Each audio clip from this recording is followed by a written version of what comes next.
Hey, I'd like to welcome you to another episode of the Mission Matters Innovation Podcast, your source for all things innovation. My name is Adam Torres. You can follow me on Instagram at AskAdamTorres. Keep up with my book releases, book schedule, signings, all that other good stuff. Always love to connect with you there. And as always, if you'd like to apply to become a co-author of one of my upcoming books, just head on over to the website, missionmatters.com, and click on Become an Author to apply. All right, today I have Cynthia Del'Aria on the line, and she's CEO and COO over at Raika Technologies. Cynthia, welcome to the show. Thank you, Adam. I'm happy to be here. All right, so excited to have you on today. So we're going to talk about today's topic of building a profitable startup, and I know that's what you're doing and helping founders do over at Raika Technologies day in and day out. Just to start out with, before we get into that topic, though, let's go a little bit further into Raika Technologies. Tell us a little bit more about your company, please. Yeah, so Raika Technologies is essentially an incubator, and what we do is we help entrepreneurs and business owners in the non-tech space who have a tech idea get their tech ideas out into the market in a way that makes them profitable and successful from the very, very beginning. Oh my gosh! And don't we want that? I mean, if we could do that model more often, there'd be a whole lot less heartache in this entrepreneurial journey. Where were you at when I was starting? That's all I gotta say. I hear that a lot. Let's just jump right into today's topic then. So building a business from the start profitably. I mean, where do you want to start with this one? So essentially, the one key that is so critical to this that people either don't know about or they don't realize the importance of it is talking to your ideal market. We spend a lot of time working with our clients to figure out who is your ideal market, what's the problem you're solving for them, who are those people that you're solving the problem for, that's your ideal market, and then how painful is the problem? Because here's the real key to building a successful startup or building a successful tech product. If you solve somebody's most painful problem, and there's millions of people who you're solving their most painful problem, you're guaranteed to be successful. Like it's baked right in. But the best way to know whether or not you're solving real problems for real people is to actually talk to people. So a lot of times one of the biggest things that we see people do is they go into stealth mode, right? Like they're afraid somebody's going to steal their idea or they can't talk to people about it.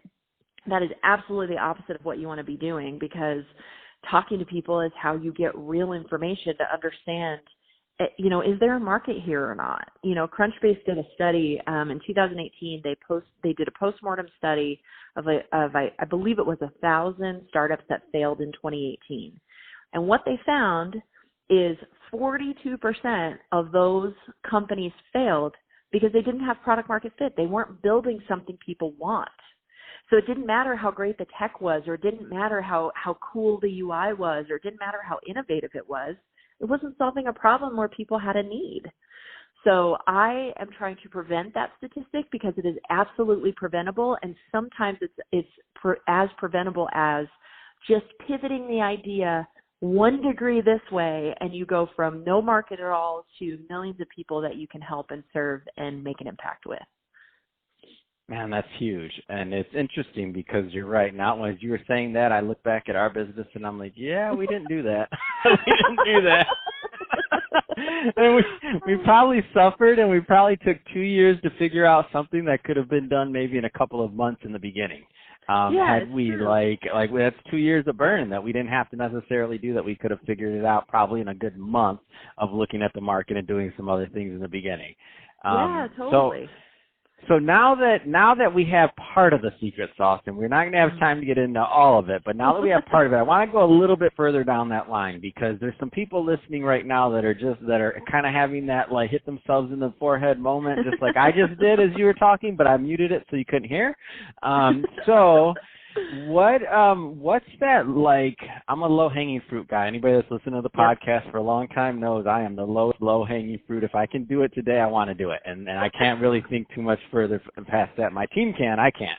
So that's why they have me on the podcast. So that being said, what are some like things that some of those founders out there right now that are either in the middle of an idea, or maybe they just kind of launched, what are some things that they can do now to really kind of embrace what you're teaching today?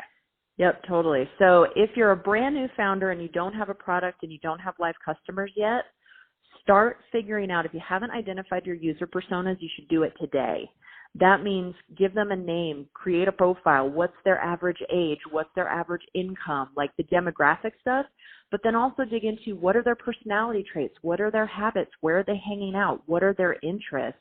And get really clear about the exact kind of person who's going to be using what you're doing.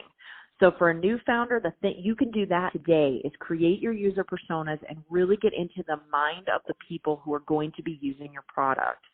If you're an existing, you're a founder, you have a product out there, you have customers, talk to your customers. Talk to the ones who are so thrilled they can't say enough great things about you. Talk to the ones that you're struggling to keep on your product or on your service. Find out, why is there a difference between those? Sometimes what you'll uncover when you do that is that what you thought was your ideal customer is actually a very small percentage of your market, and the people who are actually getting value out of what you're doing is a completely different persona than you thought. So then all you do is you tweak a little bit the way that you're marketing or messaging what you're doing, and bam, the whole world opens up. So if you don't have customers, create your ideal customer, get into their mindset. If you already have them, talk to them, ask them. What are we doing right? What are we doing that could be better? What's the biggest problem you have with regard to this area? And are we solving it, or how could we solve it? Those are great questions to ask. So I've had this conversation with obviously quite a few people, just in business or other things, and one of the things that I'd be interested to get your take on is, for the people that do have customers, I always get pushback on this because I tell people that all the time. I'm like, I don't know the answer to your problem. Like, ask your customers. They're the ones that are paying you. Like, I'm like, I don't know. Like, I tell them that, and they're kind of mad sometimes. But I'm like, I don't, like, your customers, the people that are exchanging money. But I always get this, like, how many customers are enough? Like, is it 100? Is it 500? Is it 1,000? Like, how many customers does it matter to where their feedback actually matters? I'm just curious what your, like, overall thought would be on something like that, because that's the pushback I get when I tell people that.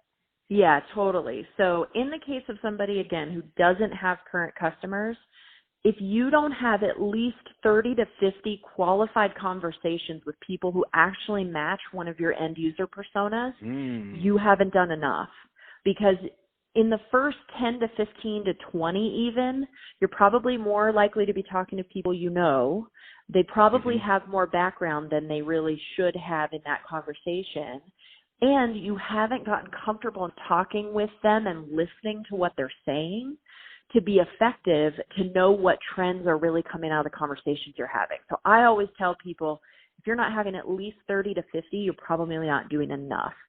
For existing customers, if you have customers on your platform, let's say that you have 500 customers that are paying you every month or every year for what you're doing, try and talk to 15% of them if you can. You can actually get a lot higher rate of response if you do like SurveyMonkey or a Google form or something like that and say, hey, we have these 3 questions we'd love for you to answer. And the last question, so you ask them, what do you love about what we're doing? What do you wish were different? What's the biggest problem we're not solving for you today? And then the very last thing is, would you be willing to have a 20-minute conversation with one of our team members? Not only will you get more data doing something like that, but you will also find your winners, like your people who are so emotional, either positive or negative, about what you're asking, that they will spend 20 or 30 minutes on the phone with you. That is invaluable time, and you should take it. And I would be willing to bet you get at least 10 to 15% of people responding to that survey and saying, yes, they'll talk to you on the phone. Man, that's awesome. That's gold right there. And I'm glad you said it, because next time somebody asks me that question, I'm going to send them your interview. And I'm going to be like, hey, don't listen to me. You're right. I don't run the incubator. Cynthia runs the incubator. Ask, look, this is what she says. So That's right. That's right. I got your back. That's awesome.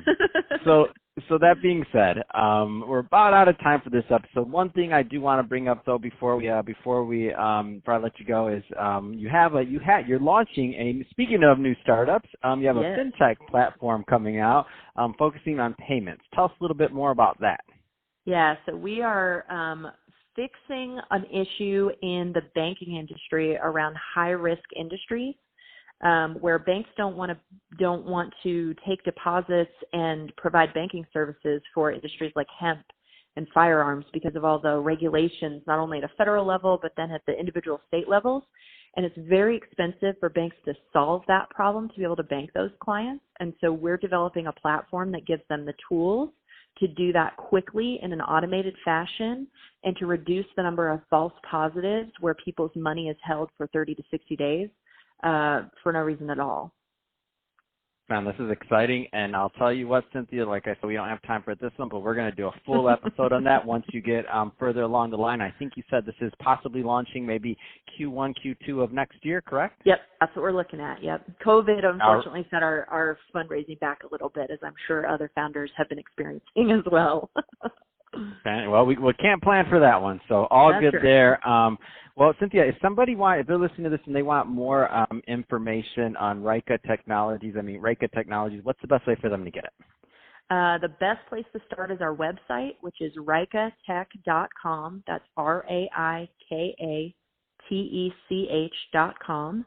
And from there, you can get to our social media profiles. We've got a Facebook group. We've got LinkedIn and Twitter and a couple different blogs, one that's more focused on business, one that's more focused on tech, and it all starts there. You can get to everything from there. Fantastic. Well, Cynthia, really appreciate you coming on the show today and sharing more of your experience and what it takes to build a profitable business from the start. And to the audience, as always, thank you for tuning in. Hope you got a lot of value out of this. If you did, don't forget to subscribe to the podcast, leave a review on the Apple iTunes Store. And if you're watching this on our YouTube channel, Mission Matters Innovation, definitely give us a subscribe there, but also leave us some comments on the video. I'd love to know what kind of projects and things that you're working on. And Cynthia, thanks again for coming on the show. Thank you so much, Adam. This was great. I had a great time.